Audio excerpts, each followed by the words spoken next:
When Dean Martin passed away on Christmas Day, 1995, the world mourned the velvet-voiced crooner, the cool-as-ice comic who made ease look effortless, but behind the tux, the wink, and the glass in his hand was a very different man, a man who quietly built a fortune with such care and foresight that when the truth finally came to light, it left his family in tears. "People never really knew the real Dean," said a longtime business associate who worked with him for over 3 decades.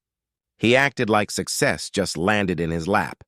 But in truth, he was building a financial machine with discipline and foresight. For over 6 decades, Dean Martin created an empire, a web of assets so cleverly designed that it would protect his family for generations to come. And what shocks everyone today isn't just how big his fortune really was, far beyond the early estimates of $30 to $40 million, but how smartly it was built. While Rat Pack legends like Frank Sinatra and Sammy Davis Jr. lived fast and flashy, Dean invested differently, quietly, conservatively, and with incredible patience. Born Dino Paul Crocetti in Steubenville, Ohio, Dean grew up in the grip of the Great Depression. He watched his immigrant parents struggle for every dollar and made himself a promise he would build something that lasted. Behind closed doors, Dean tracked every penny, studied every opportunity, and spent far less than he earned. His accountant once said, Dean wasn't a spender. His Beverly Hills home was comfortable, not extravagant. His cars were few. His suits, sharp, but never showy. The carefree party boy everyone adored, that was just show business. The man signing contracts was all business. In the 1960s, when most stars demanded massive paychecks, Dean negotiated for ownership and royalties, trading quick cash for long-term gain. As one Hollywood attorney put it, he took less today to own tomorrow. And that glass of whiskey you always saw in his hand? Most nights, it was apple juice. He knew the audience expected a vibe, said a stagehand. He gave them the image. But when the curtain fell, he was all focus. The carefree Dean was a character. The real Dean was a strategist. Dean's most brilliant financial move began in Las Vegas during the 1960s. While other entertainers demanded massive guarantees, Dean accepted smaller fees in exchange for something no one else thought about at the time: tiny ownership shares of the casinos themselves. At the Sands, people thought he was being taken advantage of, said a casino executive. He wasn't. He was ahead of the game. As Las Vegas grew from desert outpost to global entertainment capital, those little stakes skyrocketed in value, especially during the corporate buyouts of the 1980s and 1990s.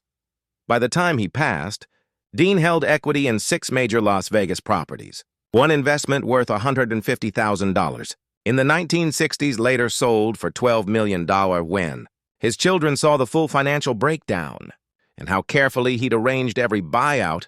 It was overwhelming. Dina broke down, recalled a family friend. She realized her father had been playing a much longer, smarter game than anyone knew. Dean's music and movies made him a star. But his biggest moneymaker turned out to be television. From 1965 to 1974, The Dean Martin Show and the later Dean Martin Celebrity Roasts ran under his own company, Claude Productions. Back then, TV was seen as temporary. But Dean believed in ownership. Every episode, every rerun, every broadcast deal, all led back to him.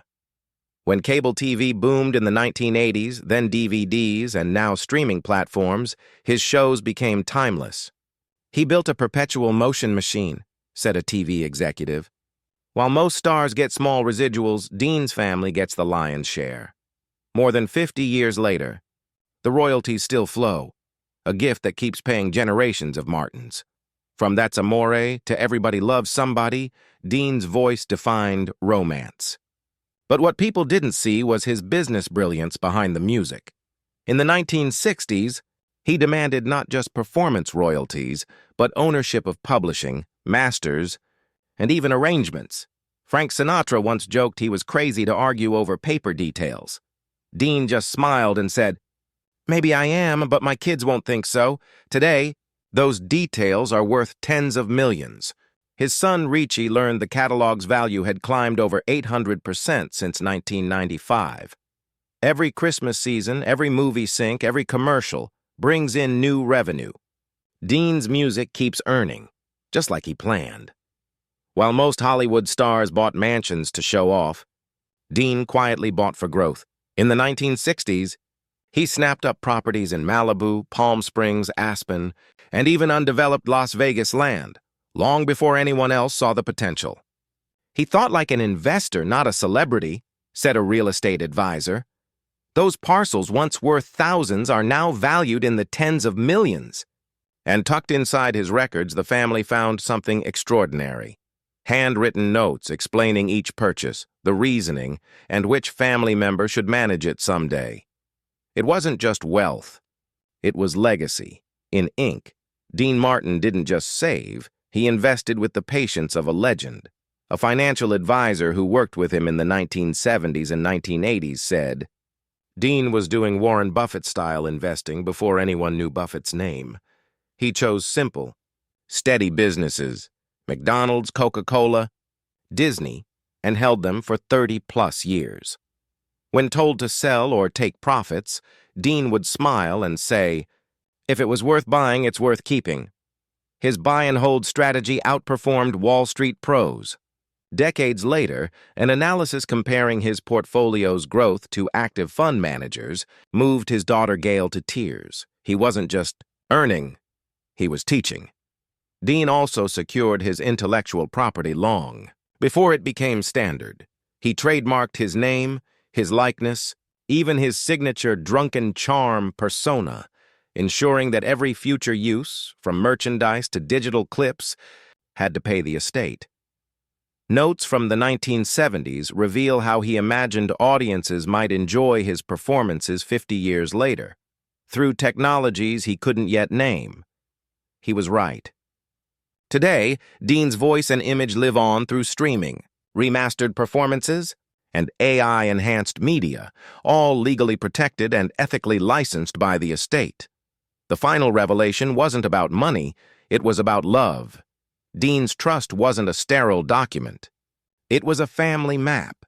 He created separate funds for each child and grandchild, for creativity, for business ventures, for support when life gets tough.